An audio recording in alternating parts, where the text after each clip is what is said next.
When my daughter-in-law called to tell me my son was dead, she cried so convincingly, I almost believed her. Almost. My son Daniel was 44 years old, a structural engineer who designed bridges for a living, careful, methodical, never reckless. He had been driving the same route along Highway 401 outside Kingston, Ontario for 3 years. He knew every curve of that road. So, when the police told me his car had gone off the guardrail on a clear Tuesday morning in November, no ice, no fog, no other vehicles involved, something inside me went very quiet.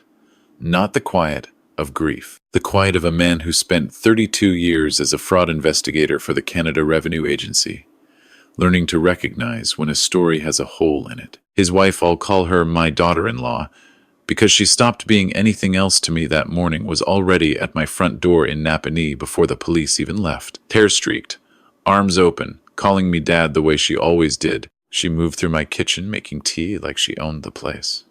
She had always moved through spaces like she owned them. Then my phone rang.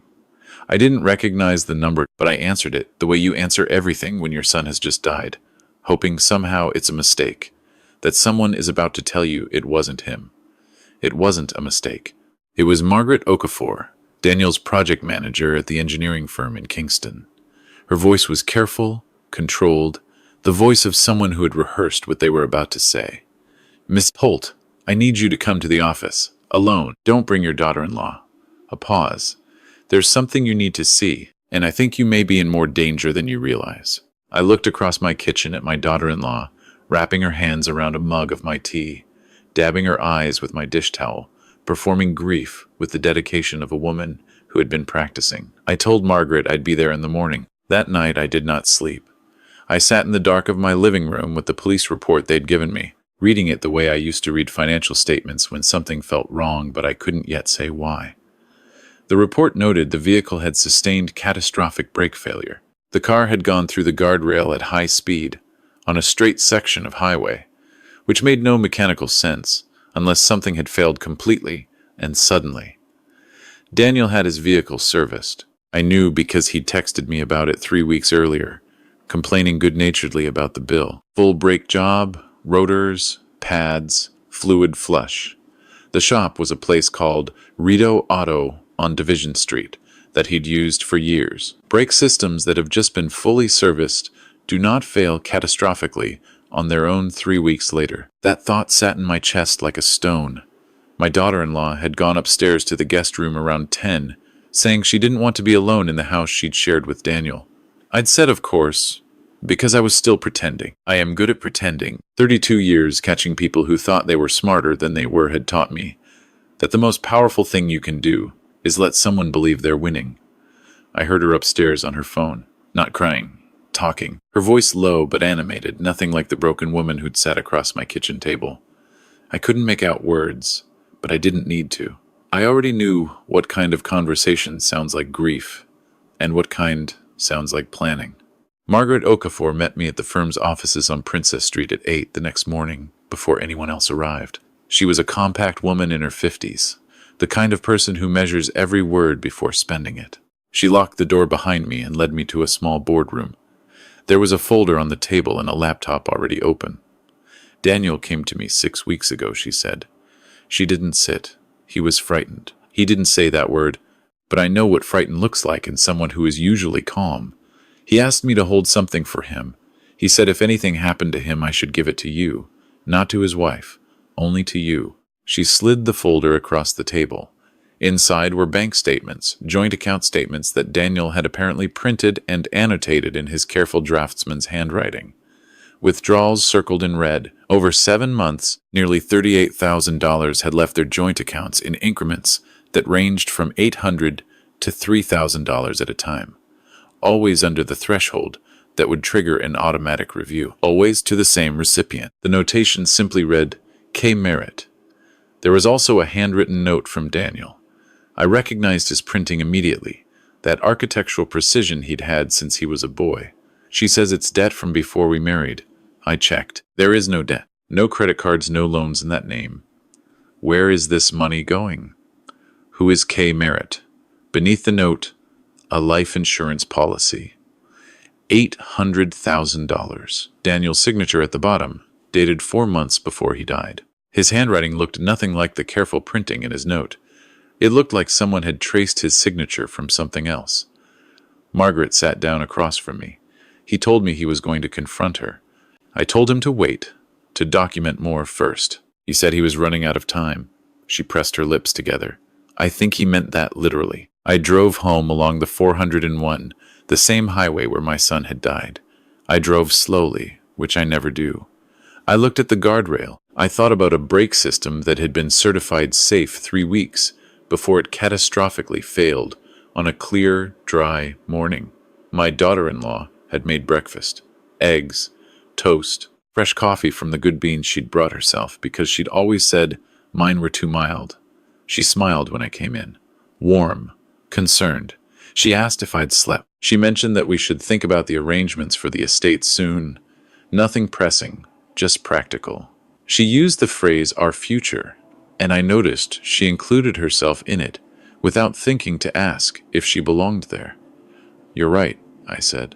We should think about it. Her shoulders dropped slightly, not with grief, with relief. I spent the next 2 days doing what I had spent a career doing, building a file. I called the Kingston Police Service and spoke to the detective handling Daniel's case, a young officer named Sergeant Beaumont, who was polite and sympathetic and had already begun treating the accident as closed. He told me brake failures happened, especially in Ontario winters. I pointed out it was a clear November morning and the car had been fully serviced 3 weeks prior. He said he understood my concern and would note it. I understood what that meant. I had heard it from people I was auditing for 20 years. It meant he wasn't going to do anything. I drove to Rideau Auto and asked to speak to the owner, a man named Frank Thibodeau, who had the kind of handshake that comes from 40 years working with tools. When I told him Daniel was my son, he went quiet in the way that people do when they've already heard the news, and it has been sitting badly with them. I did that brake job myself, he said. New Brembo rotors, fresh pads, full fluid flush. I test drove it. Those brakes were perfect. He looked at me steadily. There is no mechanical reason those brakes should have failed. I asked if anyone else had brought Daniel's car in before that service. Frank pulled up his records on an old desktop computer. He found something, and his expression shifted. His wife brought it in about 6 weeks before that service. Said it was for a routine oil change. But Daniel hadn't booked anything. He scrolled further. She wasn't alone. There was a man with her. I remember because he wandered into the service bay, which customers aren't supposed to do, and one of my guys had to ask him to leave. Do you know who he was? Frank shook his head. But he had security footage. He kept 90 days of it on a drive in the office. We found the clip in 20 minutes. My daughter-in-law getting out of the passenger side of a truck while a man in a mechanic's jacket climbed out of the driver's side. He moved around the service bay with the confidence of someone who knew exactly what he was looking at. Frank leaned toward the screen. His jaw tightened. I know him. That's Kyle Merritt.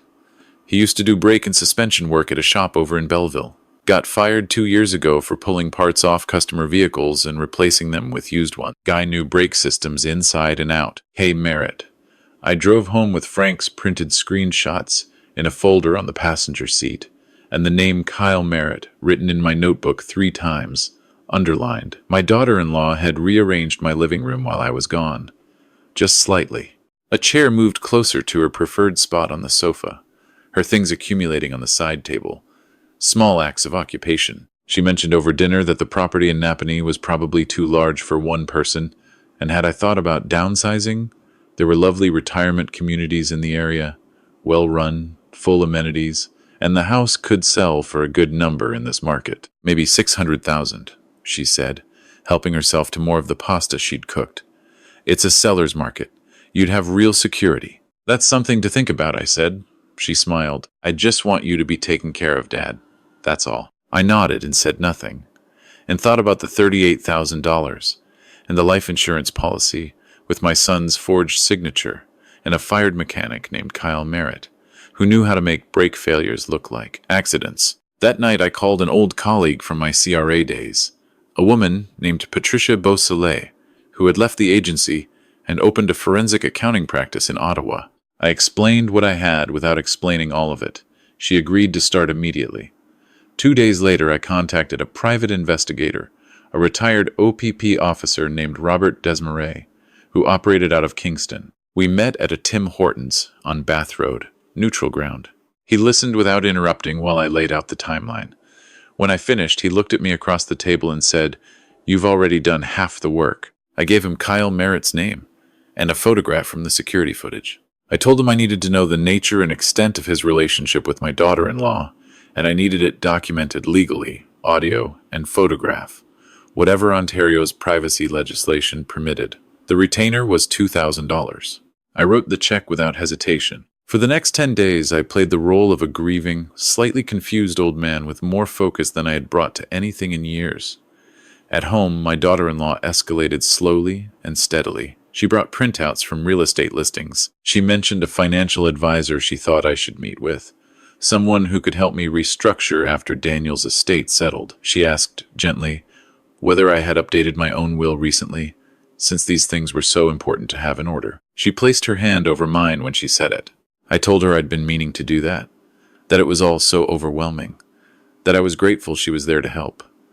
Each conversation I recorded on a small digital recorder I kept in my shirt pocket. I had used the same model during field investigations for a decade. In Ontario, recording a conversation you are personally participating in is entirely legal.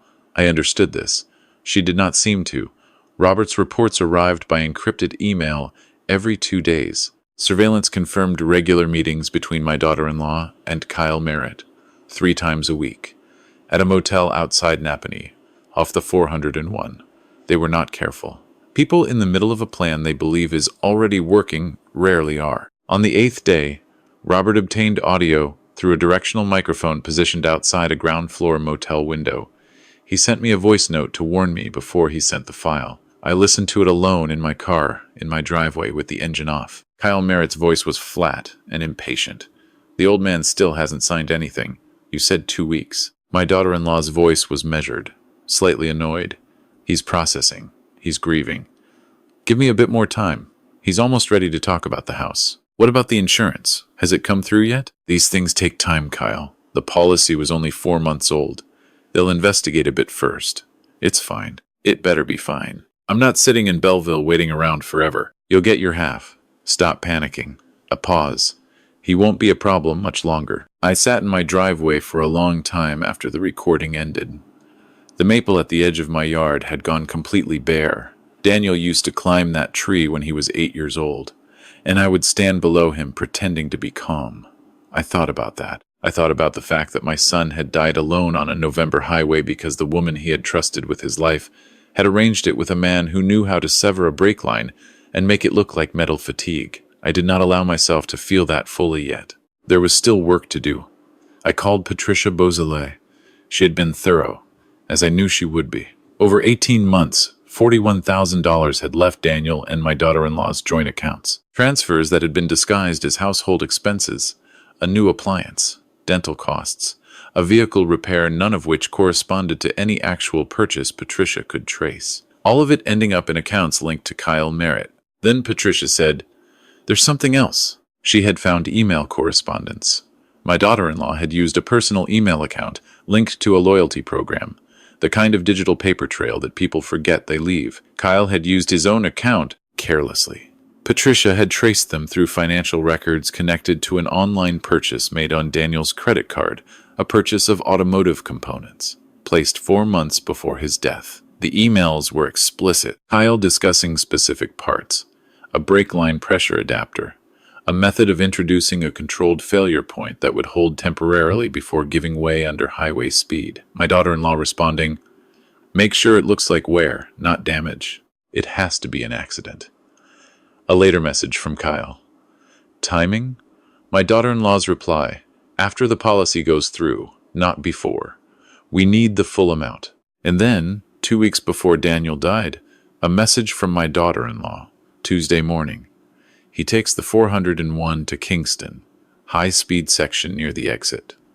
Do it, Sunday night. Daniel had died on a Tuesday morning in November. I drove to Kingston the next morning and walked into the offices of a law firm on Brock Street, where a partner named Christine Lalonde practiced wrongful death litigation. Her reputation was substantial. She had argued before the Ontario Superior Court of Justice on multiple occasions, and she was known for being methodical and unsentimental, which is exactly what I needed. She spent 2 hours with my documents. She made notes. She asked precise questions. When I had laid out everything, she looked up at me and said, "Mr. Holt, this is one of the strongest bodies of evidence I have seen outside of a criminal proceeding. You have motive, means, premeditation, documentation of the conspiracy, financial proof, surveillance, and explicit written evidence of intent to commit murder." She recommended I take the criminal evidence to the Kingston Police Service that afternoon and request a meeting with a senior detective, not Sergeant Beaumont. I took her advice. The detective I was connected to was a woman named Inspector Claire Fontaine, who had transferred from the OPP Major Crimes Unit 2 years earlier. She received me in a small conference room, and I watched her expression change as she worked through the folder.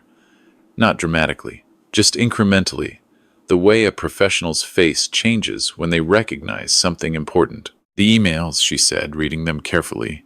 "These are explicit. My forensic accountant has authenticated them. Origin accounts, timestamps, the credit card trail to the automotive parts purchase. It's all documented." Inspector Fontaine looked at me steadily. "Mr. Holt, I want to be honest with you. We closed this as an accident. That was an error. I'm reopening it as a homicide investigation, effective today." She paused. "I apologize for the initial handling. You deserved better than that." It was the first time anyone official had said something honest to me since Daniel died. I went home and made dinner and sat across from my daughter-in-law, who had cooked a roast chicken and opened a bottle of wine she had brought from somewhere, and I listened to her talk about the house and the estate and the future, and I thought about the trap closing 1 degree at a time. She did not know about Inspector Fontaine. She did not know about Patricia's email findings. She did not know that Robert Desmarais had positioned a secondary audio device under Kyle Merritt's truck the day before, anticipating that the police investigation would create pressure, and pressure creates conversation. That conversation happened 4 days later. Robert sent me the file at 11 in the morning. Kyle Merritt had gone to a coffee shop in Belleville, where my daughter-in-law was waiting. Robert's recording caught everything through the truck's device as they moved to the parking lot. Kyle's voice was tight and frightened. "There's a detective asking questions. Somebody talked to the garage owner.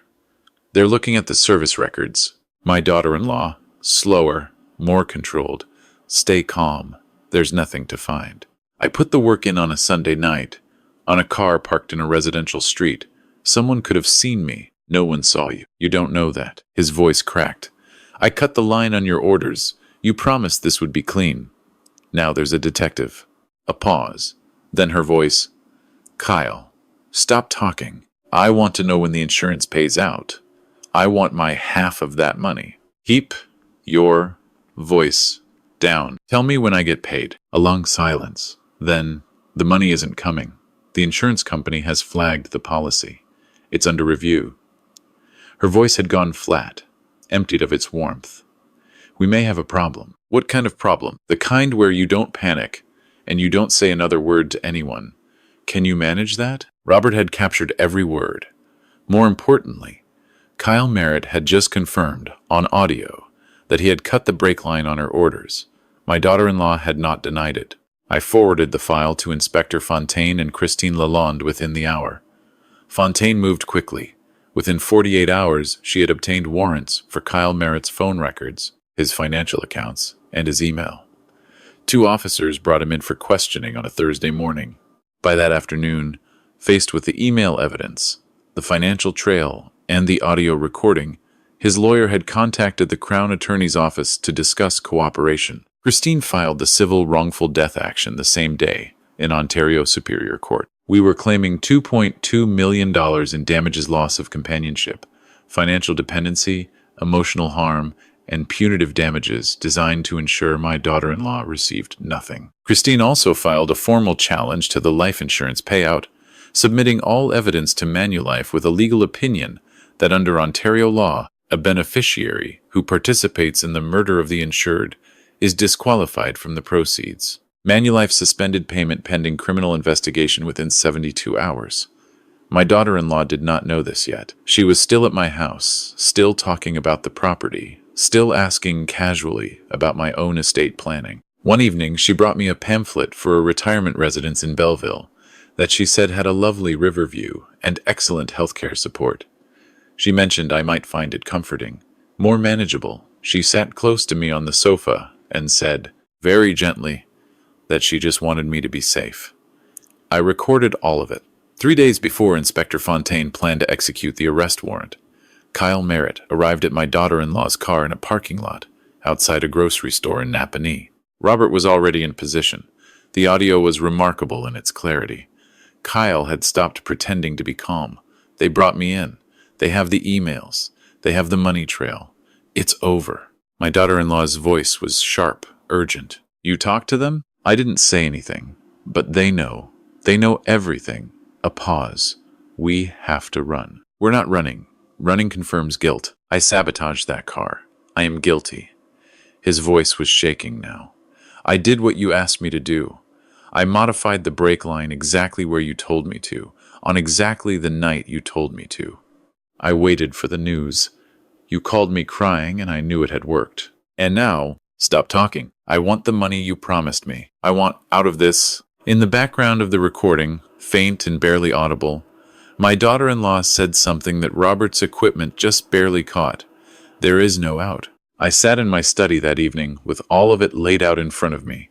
The emails, the bank statements, Patricia's forensic audit, Robert's surveillance reports, the recording of Kyle's explicit admission that he had modified the brake line at my daughter-in-law's direction on the night she had specified on the vehicle she had brought him access to, the recording of her response to his confession, which was not denial. Christine had told me this was enough.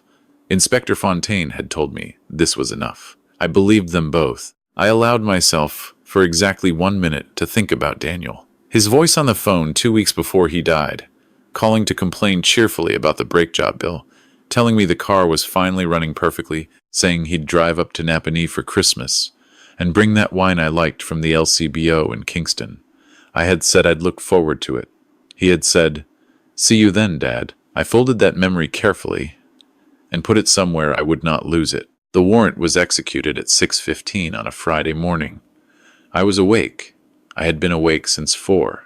I sat in the kitchen with my coffee and waited, and at 6:14 I heard 3 vehicles pull onto my street.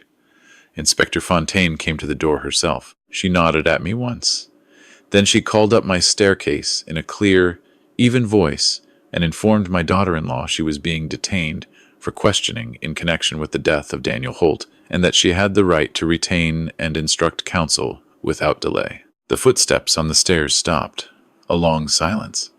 Then they started again, slowly.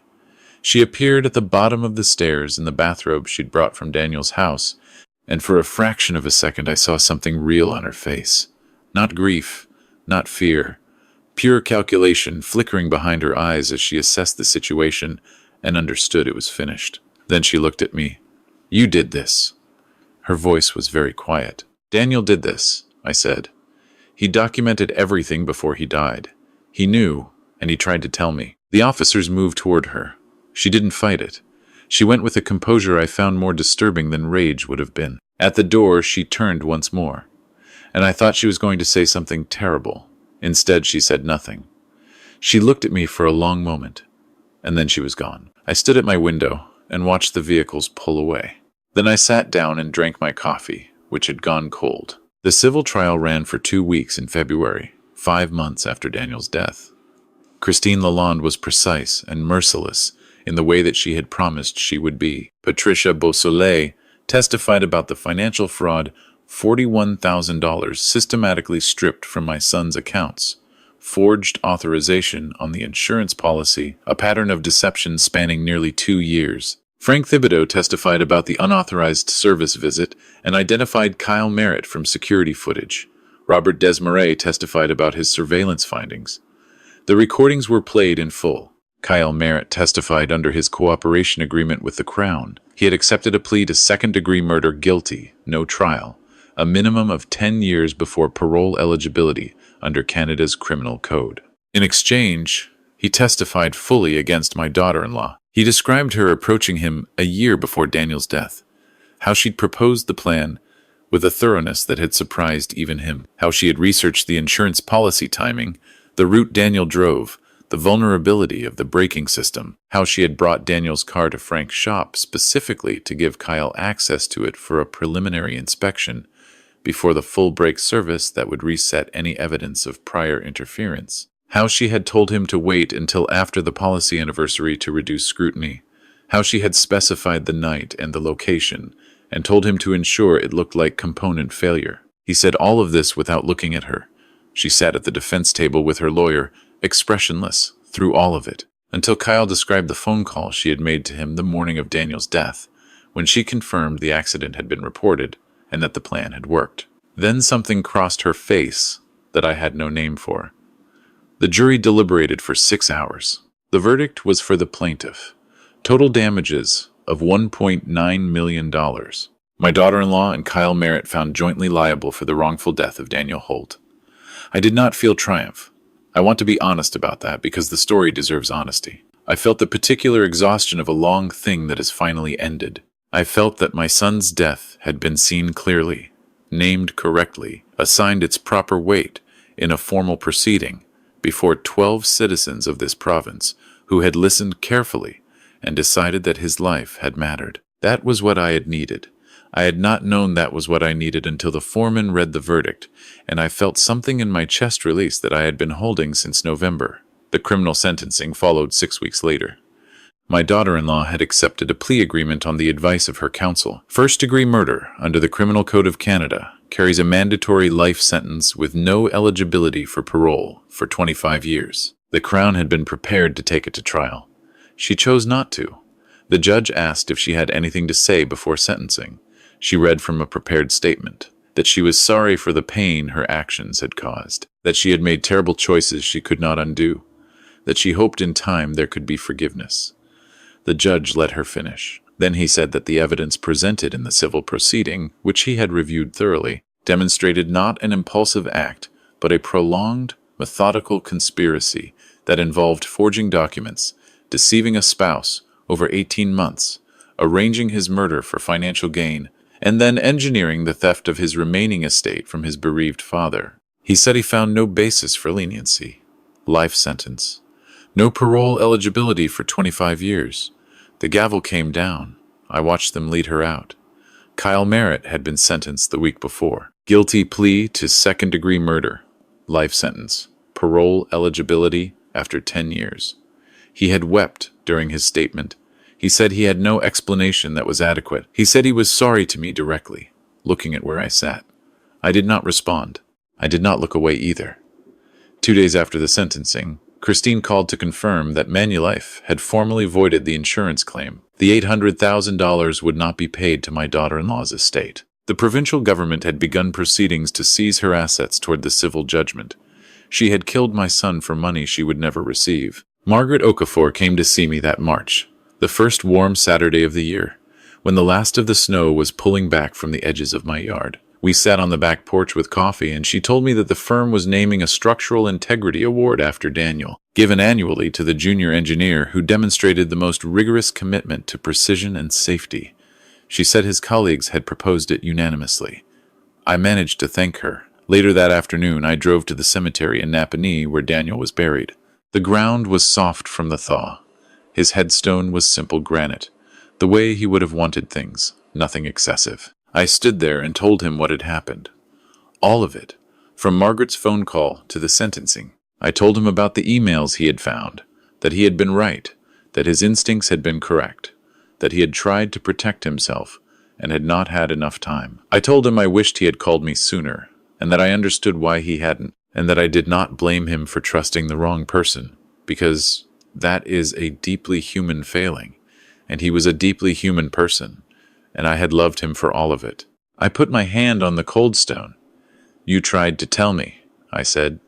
"That last phone call, 2 weeks before. You had something important to say, and you didn't get to say it.